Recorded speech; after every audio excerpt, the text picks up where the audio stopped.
Olá, bem-vindo, bem-vinda ao CONAHORTA, Congresso Nacional de Oratória e Técnicas de Apresentação. Muito obrigada pela sua presença comigo aqui hoje. Eu sou Juliana Ferreira e vim contar para você como a comunicação pode te ajudar a ter muito mais sucesso nas suas empreitadas. Eu também quero revelar 3 dos meus segredos para que você possa ter apresentações muito mais efetivas e poderosas. Hoje eu sou sócia de 2 empresas. A A2F, uma empresa de tecnologia de informação que traz para os seus clientes ganhos operacionais e estratégicos, além de redução de custos, usando soluções de tecnologia de informação. E a PIAR, uma empresa de educação focada em trazer resultados para as empresas através do desenvolvimento pessoal e profissional dos seus colaboradores. Até chegar nesse ponto da minha carreira, eu tive muitas e muitas interações e momentos onde a comunicação foi essencial. Reuniões, apresentações, entrevistas. E toda essa jornada me trouxe muito aprendizado. E é nesse caminho que eu quero trazer você hoje. Esse caminho começa lá atrás, na década de 80, com uma Julianinha bem pequenininha, indo no médico, no pediatra, com a mamãe. Eu sempre fui uma criança que as pessoas gostaram de chamar de comunicativa. Criança comunicativa, na sua essência, é uma criança que fala sem parar, quer se meter em tudo, tudo quer saber, quer pegar, quer perguntar, quer falar, enfim. Nesse dia, no final da consulta, o médico me ofereceu um pirulito.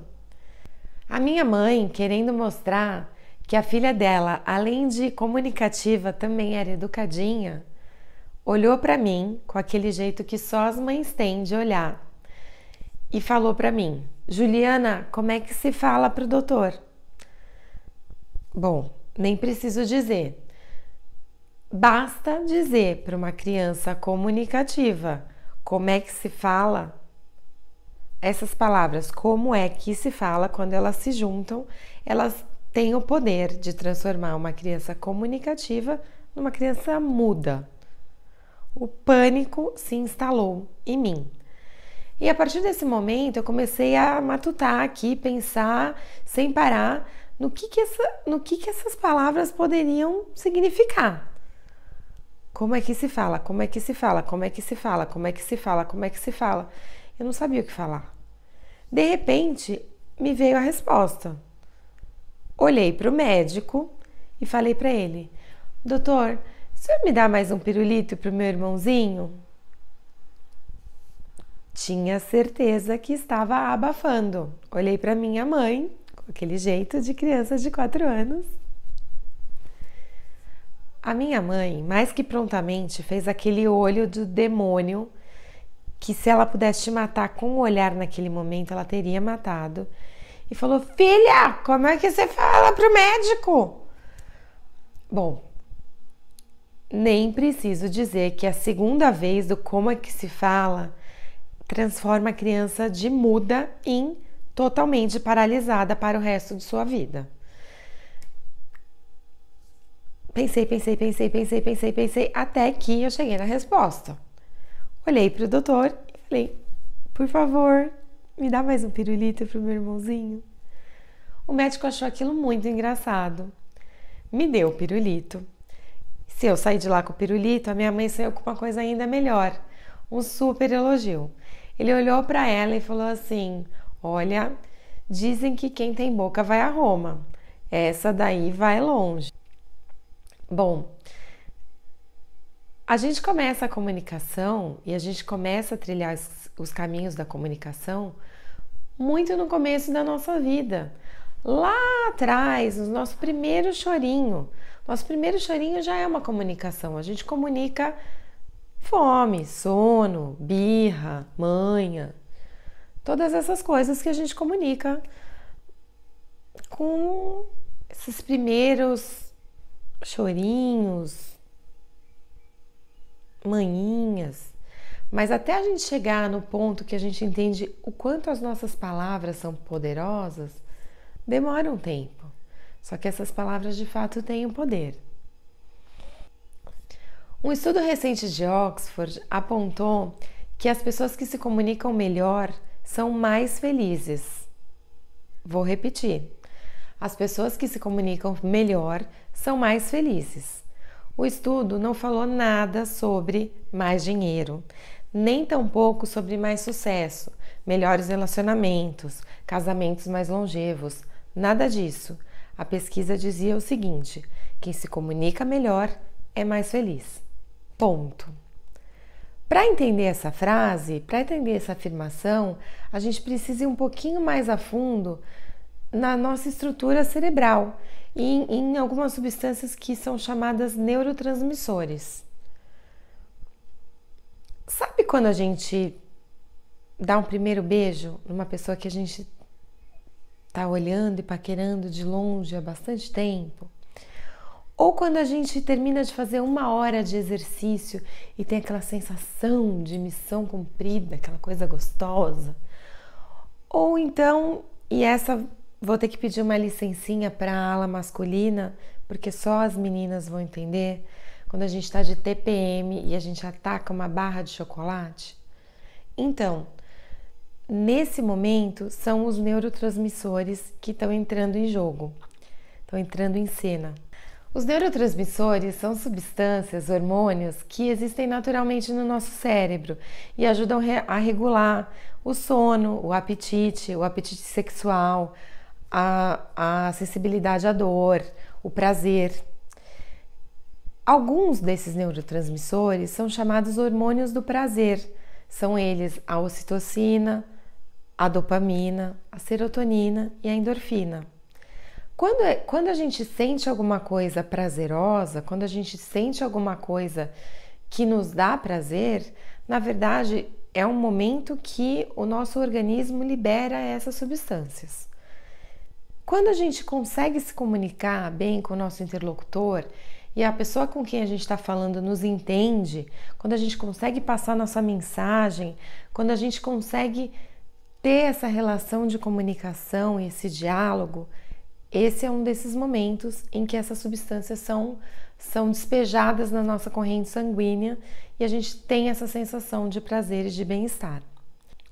Quando a gente não consegue se comunicar bem e a gente não consegue passar nossa mensagem, a outra pessoa não nos entende e a gente começa a sentir o estresse, fica tenso, sabe? Quando a gente começa a ficar nervoso porque você quer dizer uma coisa e você não consegue, outra substância entra em cena nesse momento. É chamada cortisol. O cortisol, ele age em situações de ansiedade e também em situações de medo. Então, quando você está numa situação de ansiedade ou de medo, o seu organismo entende que você está sob ameaça. Então, ele libera o cortisol no seu sistema. E esse cortisol libera a glicose.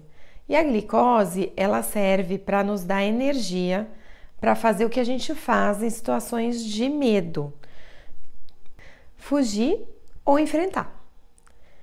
Então, para a gente fugir ou enfrentar, a gente precisa de glicose. Para a glicose entrar no nosso sistema, nas nossas veias, a gente precisa do cortisol. Então, o organismo libera esse cortisol para nós como um mecanismo de defesa. Não é à toa que o Sunday Times, há algum tempo, e essa pesquisa é famosa, noticiou que o maior medo das pessoas é falar em público. Então, quando a gente fala e a gente não sabe se a gente vai ser bem-sucedido, isso libera uma carga de ansiedade e essa ansiedade libera um cortisol, como se a gente estivesse numa situação de ameaça, de risco de vida mesmo. Então, realmente, assim, isso faz sentido, o fato de o maior medo das pessoas ser falar em público. Como é que alguma coisa que a gente faz milhares de vezes pode ser uma coisa assim tão problemática e que dá tanto medo na gente? Pois pode. Mas por outro lado, como a gente viu agora há pouquinho, essa mesmíssima coisa que a gente faz milhares de vezes muitas vezes ao longo do nosso dia, que é se comunicar com outras pessoas, também pode ser fonte de felicidade pura. No meu primeiro ano de faculdade, eu soube pela primeira vez como a comunicação poderia ser importante na minha vida profissional. Eu sou de Santos e eu fiz faculdade em Campinas, me mudei para lá e estava vivendo muitas coisas pela primeira vez. Morar sozinha, longe de casa, longe dos pais, longe da família, milhares de aulas difíceis pra caramba, fiz engenharia, amigos novos, tudo diferente. Quando de repente entrou na sala uma senhora japonesa com uma lista na mão no final de uma aula de cálculo e ela falou o seguinte, eu nem estava muito prestando atenção e ela falou o seguinte, as pessoas que tiverem o nome nessa lista, favor se dirigir à sala do diretor da faculdade hoje às 14h. Continuei arrumando minhas coisas. Falei, bom, pensando, né? Não sei o que essas pessoas fizeram, mas elas estão encrencadas. Continuei guardando. E a senhora começou a chamar. Fernando, Reinaldo, Tiago, Juliana. Juliana? Como assim? Juliana não. Falei, será que eu entendi errado? Será que ela falou Juliana mesmo? No final da lista, ela falou sei lá quantos nomes, no final da lista, fui falar com ela. Falei, escuta, a senhora falou Juliana? Eu não sei se eu entendi bem, a senhora falou Juliana? E ela falou assim, falei. Eu falei, tá, e o que o diretor quer mesmo? Ela falou assim, ele quer falar com as pessoas cujo nome está na lista hoje às 14h. Falei, tá, entendi. Mas assim, pra que ele quer? 14h hoje. Eu falei, tá, ok. Isso era 10h da manhã, eu fiquei das 10 até as 2 surtando muito para saber o que era o objetivo da reunião. Obviamente que eu não descobri, mas pensei, meu Deus, o que é que eu posso ter feito de errado? Será que eu falei besteira, não falei, faltei alguma aula que era muito importante, colei na prova, não me lembro, enfim, não descobri. Cheguei lá às 14h, o diretor, que era um homem comprido, enorme, ainda fez a gente ter mais um pouquinho de sofrimento, porque ele fez a gente esperar até o último da lista chegar. Quando o último da lista chegou, aí sim e já estavam todos os 30 pares de olhos cravados nele, todo mundo assim na beira da cadeira esperando para ver o que o homem ia falar.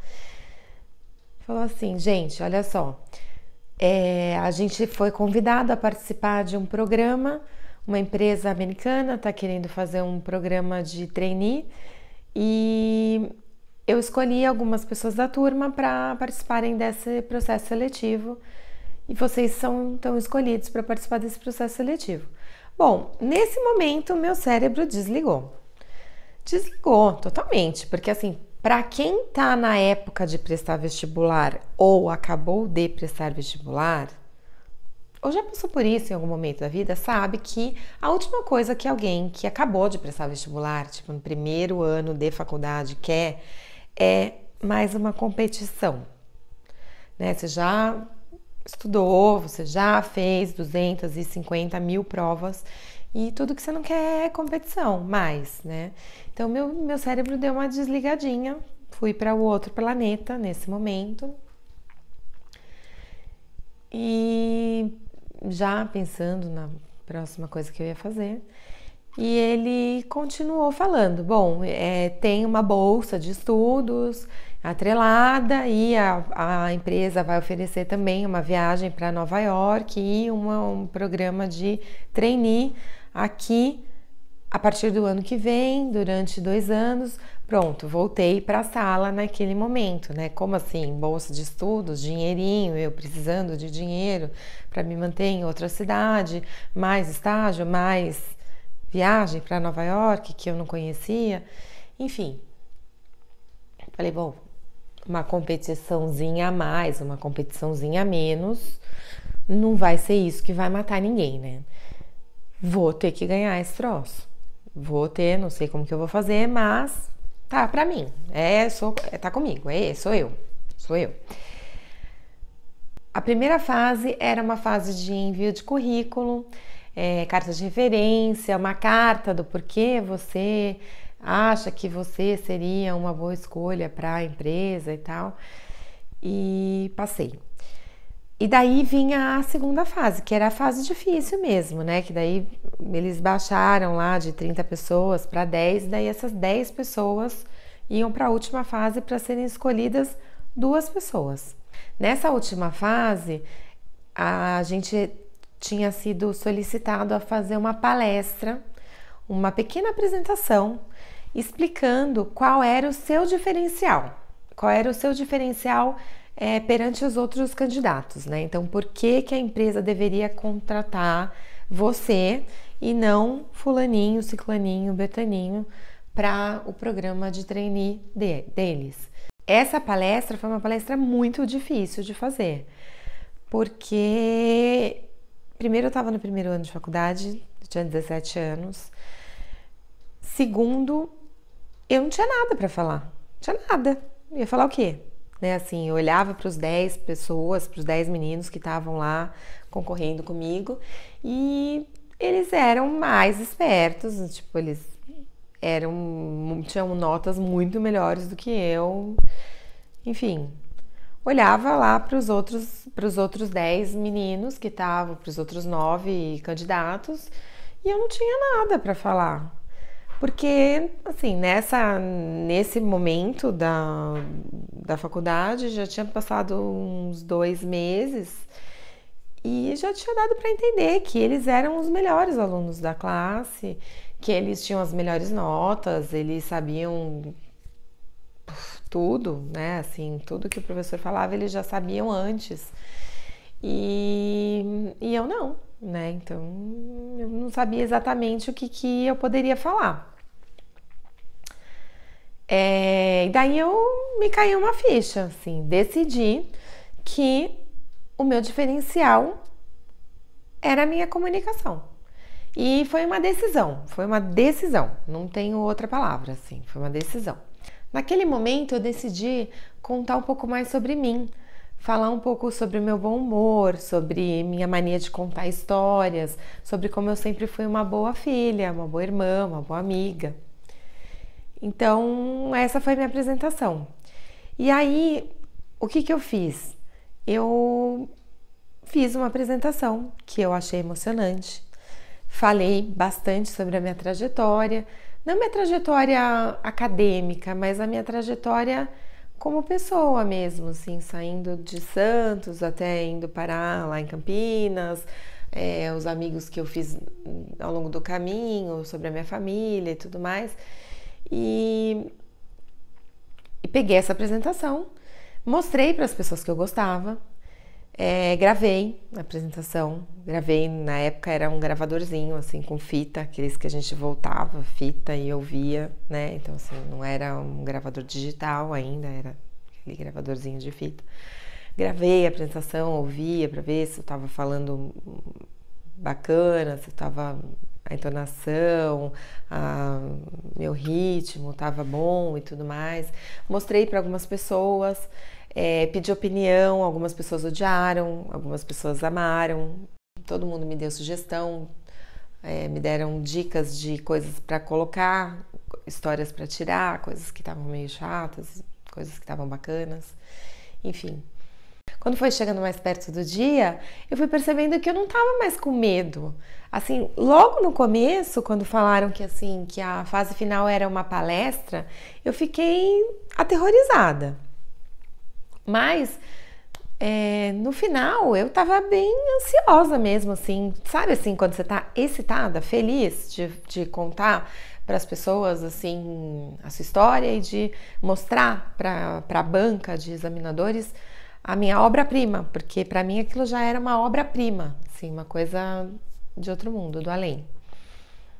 E daí não deu outra, passei, fui para Nova York, fiz meu primeiro estágio nessa empresa, sou super grata a essa empresa por todo o aprendizado, mas em especial por essa oportunidade de fazer minha primeira apresentação no âmbito profissional, que me deu tanto ensinamento e me trouxe tanta coisa positiva. Olhando para trás, eu acho que foi nesse momento que eu aprendi a primeira das 3 lições que eu quero passar para vocês, que é a atitude. A atitude é a coragem de decidir fazer, é a ousadia de ter o comportamento certo. A atitude é a disposição de fazer o que tem que ser feito. Isso é muito importante, disposição de fazer o que tem que ser feito. Com relação à comunicação, algumas pessoas acham que a comunicação é um dom. Assim, muitas vezes na minha vida eu ouvi algumas pessoas me dizendo o seguinte, ou variações disso. Nossa, Ju, mas você tem um dom para fazer isso. Você tem dom para falar em público. Você leva muito jeito para isso. Ou, não, eu não levo jeito assim como você para falar em público. Mas, na verdade, falar em público não é um dom. É como qualquer outra coisa, fruto de trabalho duro. Então, fruto de você se dedicar, fruto de você construir um hábito de fazer aquilo dar certo. Então, como qualquer outra coisa na vida, se você repete vezes o suficiente, aquilo entra no seu sistema, né? Então entra na sua lógica e você acaba fazendo aquilo bem, né? Steve Jobs, por exemplo, o fundador da Apple, que hoje é cultuado como um dos oradores mais importantes do nosso tempo, ele não tinha o dom da oratória. Ele, na verdade, praticava 100, 200 vezes a mesma palestra, até ela ficar boa. Eu queria fazer, então, um convite e um desafio para você. Tenta praticar a mesma palestra 200 vezes, falar na frente de amigos, gravar, se ouvir falando, voltar a falar, enfim, fazer muitas vezes a mesma palestra, que eu tenho certeza que ela vai ficar boa. A próxima vez que você tiver que falar alguma coisa para alguém, seja pedir um aumento para o seu chefe, seja pedir a sua noiva em casamento, seja fazer uma palestra em público para 100 pessoas, treina 100 vezes, treina 200 vezes, grava você mesmo fazendo isso. Tenho certeza que vai ficar muito boa. Por quê? Porque o nosso cérebro funciona assim. É a tal da neuroplasticidade, ou poder do hábito, né? Ou que mais comumente foi chamado de poder do hábito.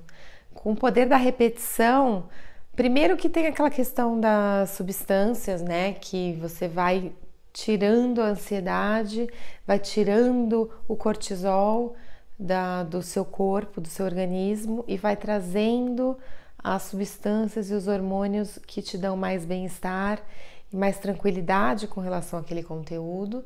E também, por outro lado, você vai tendo mais prática mesmo, né? De falar e de falar em frente a pessoas e de falar em frente à câmera, enfim.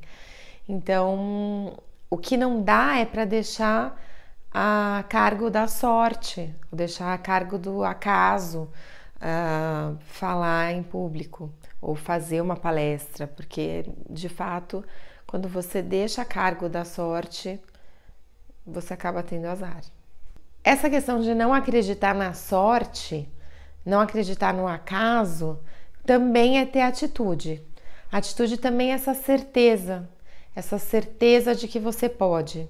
Atitude é essa certeza de que você consegue. Então, desde aquela minha primeira palestra no ambiente profissional, foram muitas outras. Toda vez que eu tenho que fazer uma palestra ou uma apresentação, eu fico com um friozinho na barriga no primeiro momento, mas assim que eu chamo a minha atitude para dentro da sala, para dentro do campo, essa ansiedade vai indo embora e vai vindo só coisa boa. Segundo segredo, autenticidade. Autenticidade é justamente aquilo que te faz único. O que é que te faz único? Uma coisa é certa, você é um ser único. Não existem duas pessoas iguais no mundo todo. Nem dois irmãos gêmeos são iguais, porque cada um tem experiências e sentimentos diferentes a cada minuto. Por que então, na hora de se comunicar, fazer uma entrevista ou uma apresentação, a gente insiste em seguir frases e roteiros já pré-determinados e pré-escritos por outras pessoas? Por que a gente não tenta ser quem a gente é? Qual é o seu jeito de falar? Você fala usando as mãos? Fala mais rápido ou mais devagar? É uma pessoa mais formal ou mais relaxada?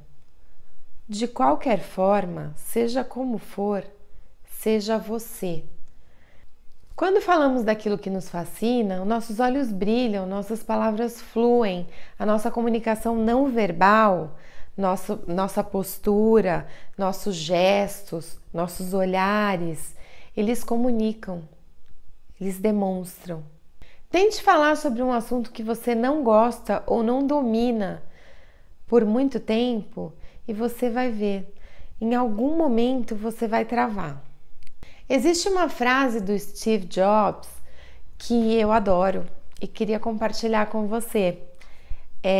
Ele falava o seguinte: é a intersecção entre a arte e a tecnologia que faz o nosso coração cantar. Falando da Apple.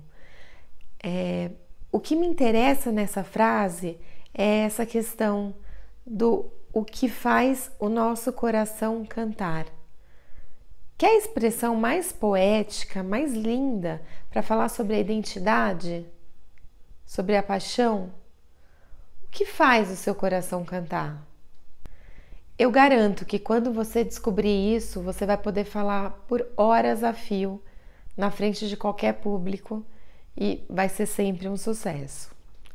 A A2F, uma empresa de tecnologia, tem mais ou menos 6 anos hoje.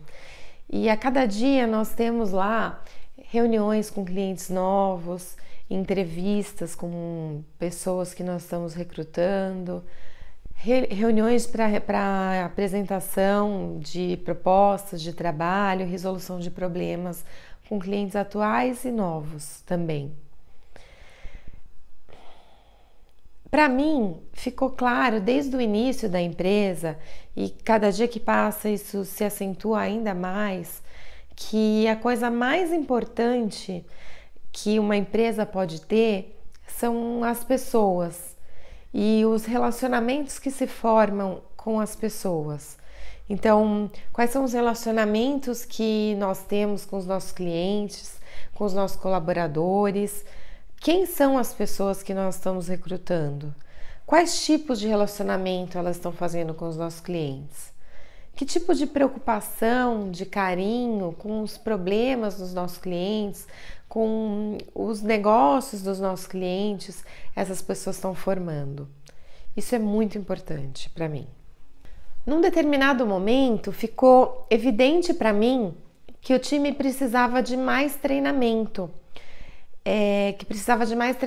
sobre vendas, sobre atendimento, sobre excelência em serviço, sobre foco, sobre administração do tempo, sobre tantas coisas.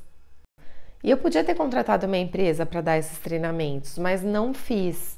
eu resolvi eu mesma colocar um pouquinho do meu coração ali naqueles treinamentos. Acontece que no meu caso, a minha paixão, o que faz o meu coração realmente cantar, é ver a transformação do mundo se dar através do desenvolvimento das pessoas. Então, eu preparei uma aula, uma palestra, uma aula, e chamei todo o meu time para vir numa reunião dali a uma semana para que eu pudesse dar aquela aula. Eu confesso que eu estava morrendo de medo de aquilo dar errado, sair pela culatra. E se as pessoas não entendessem o que eu estava fazendo ali? E se elas zombassem de mim? E se aquilo me fizesse perder a autoridade dentro da minha própria empresa? E se eu não conseguisse passar minha mensagem? Eram tantos e se. Obviamente que eu não consegui dormir na noite anterior ao primeiro dia de aula e fiquei pensando aqui na minha cabeça e criando e recriando todos os cenários possíveis. A maioria deles, claro, eram cenários de caos completo, de não conseguir passar minha mensagem, falar javanês, as pessoas rindo de mim ali, zombaria, risada, enfim, cenários de caos, de tudo dando errado. Nos primeiros minutos, quando eu fui explicar para as pessoas o que eu estava fazendo ali, eu gaguejei, eu não sabia direito como colocar aquilo, né? Por que eu, que é a dona da empresa, estava fazendo aquele treinamento, ao invés de contratar um consultor de treinamentos experiente. Eu não sabia como explicar para as pessoas que aquilo era a minha paixão. E eu ia olhando as carinhas das pessoas com ansiedade, assim, tentando ler o que as pessoas estavam achando daquilo que eu estava dizendo. Mas acontece que, no caso das paixões, elas têm um jeito particular de aparecer e de brilhar. E o que parece, o que tudo indica, a minha paixão já estava óbvia e radiante.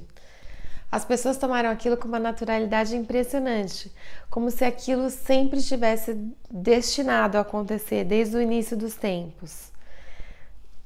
O que me parece é que realmente com a identidade é assim. A identidade é algo que você carrega. Não importa onde você vá, você carrega a sua identidade com você. E não importa onde você vá, as pessoas veem quem você é e veem qual é a sua identidade. E assim, eu dei aquela aula e depois outra e mais uma. Até que eu não conseguiria mais espremer a enormidade daquela paixão que já não cabia mais em mim, de volta dentro desse corpinho tão pequeno. Não me sobrou mais remédio, além de abrir a Piar, uma empresa onde eu posso manifestar a cada dia o ser único que existe dentro de mim e vivenciar a minha paixão e a minha missão de mudar o mundo através da educação. E por falar em mudança no mundo, quando eu estava me preparando para esse evento, eu não pude deixar de reparar que na descrição que aparece na página inicial do evento, a pequena descrição que aparece embaixo do meu nome é Juliana Ferreira, empresária e apaixonada por espiritualidade.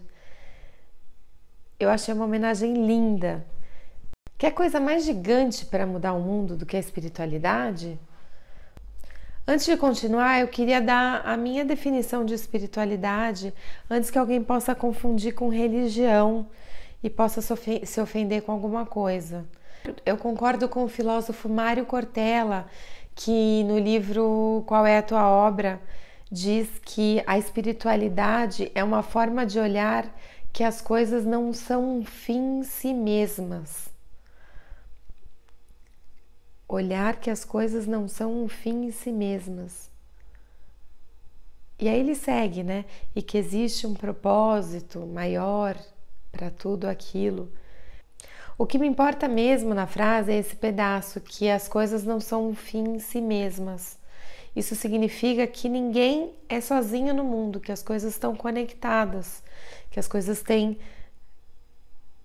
uma conexão intrínseca entre elas. E como isso muda o mundo? Bom, quando a gente começa a se enxergar como parte de um todo maior do que nós mesmos, a gente passa a tratar esse todo com um pouquinho mais de respeito e carinho, certo? Esse é meu terceiro segredo: atenção. Essa empatia, essa forma de olhar o outro e entender que a gente está conectado e ouvir e falar e esperar para ouvir o que o outro tem a me dizer, isso faz parte do terceiro segredo, da atenção. Esse é meu terceiro segredo, a atenção. Essa empatia é o falar, mas não só falar, é falar e esperar para ouvir o outro. A comunicação, ela só funciona quando ela é um diálogo. Embora você possa se beneficiar de encontrar sua voz interior, a sua autenticidade e de trabalhar duro com bastante atitude para conseguir se comunicar, nada vai te trazer mais resultado do que você ter atenção com o seu interlocutor e entender que a comunicação, na verdade, é um diálogo e que mesmo aqui, com essa tela nos separando, o importante é que eu possa ouvir quem está desse outro lado de lá. De nada adianta ter a melhor ideia se ninguém estiver te ouvindo. Um dos maiores problemas que eu vejo da comunicação hoje é que as pessoas não ouvem. Elas falam e enquanto a outra pessoa está falando, elas já estão fazendo outra coisa. Elas já estão pensando na resposta. Ou elas já estão pensando no que elas vão falar em seguida. Curioso é que quando eu estava me preparando para essa palestra, eu comecei a reler o livro Monge Executivo. E na primeira interação que o executivo tem com o monge dentro da sala de aula, eles estão numa roda com algumas pessoas se apresentando e justamente isso está acontecendo. Enquanto as outras pessoas estão falando, ou melhor, enquanto a última pessoa antes do empresário, que é o John, que é o personagem principal desse livro, se apresenta, ele está pensando na apresentação dele. O que significa que ele não está prestando atenção no que a pessoa fala. E a primeira coisa que o monge fala para ele é: John, você poderia repetir o que a fulana acabou de nos contar sobre a vida dela? E aí ele fica corado, ele fica vermelho, porque ele não sabe o que ela falou. Ele não estava prestando atenção. E a primeira lição que de fato o monge passa para ele é essa: se você quer ouvir, se você quer ser ouvido, ouça. Se você quer que as pessoas te ouçam e prestem atenção em você, ouça o que elas estão falando. A audição, a atenção é o segredo mais importante da comunicação. Mesmo agora, com essa tela nos separando, eu gostaria de poder ouvir o que vocês têm para me dizer.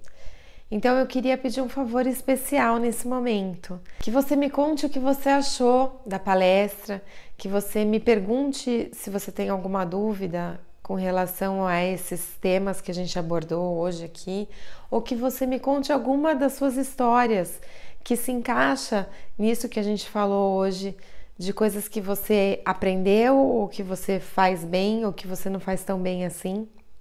Você tem alguma dúvida que você queira compartilhar com a gente? Comenta comigo.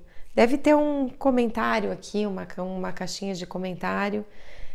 Comenta o que você achou, me dá um feedback. por favor. Então vamos relembrar. Hoje a gente falou sobre os caminhos da comunicação. Eu te contei um pouco da minha história, da minha jornada nesse mundo da comunicação e te contei os 3 segredos para você fazer apresentações mais efetivas e mais poderosas. São eles: a atitude, a autenticidade e a atenção. Use e abusa desses segredos. Não esquece de me contar o que você achou. Muito obrigada pela sua atenção. Muito sucesso para você. Boa sorte!